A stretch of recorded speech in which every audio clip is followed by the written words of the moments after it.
আসসালামু আলাইকুম রহমতুল্লাহি ওবরাকাতুহু। আমি আসছি আপনাদের সম্মুখে একটি বার্তা উপস্থাপনা করার জন্য। আমি জানি না আপনাদের সামনে কতটুকু বার্তা উপস্থাপনা করতে পারবো, কারণ আমি পেশাদার কোনো বার্তা উপস্থাপক না।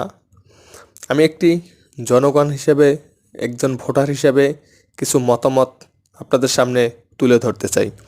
সেটি হচ্ছে, আমরা ৭১-এর পরে কতগুলো বছর কেটে গেল, আমরা কয়েকটি সরকার এর ভিতরে ক্ষমতায় দেখেছি।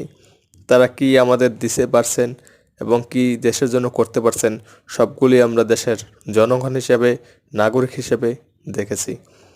বিগত ১৭ বছর এক শাসন আমলে এক অন্যায়ভাবে যারা দেশটাকে পরিচালনা করছেন, সুস্থ নিরপেক্ষ কোনো ভোটের আমরা ফলাফল দেখতে পাইনি। কিন্তু এবার আমাদের একটি ২৪-এর পরে নতুন ভোটাধিকার ক্ষমতা আমাদের জনগণের কাছে আমি মনে করি চলে আসছে।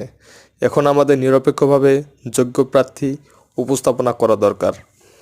১৭ বছরে কোনো রকমের সুস্থ নির্বাচন আমরা দেখতে পাইনি। সুতরাং আমরা দেশের ক্ষমতাসীন দুইটি দল, আওয়ামী লীগ, বিএনপি, তার আগে ছিল আমাদের জাতীয় পার্টি, সবগুলি দেখেছি। তো আমি মনে করি এবার নতুন নির্বাচনে নতুন এক দলকে ক্ষমতায় আনা উচিত।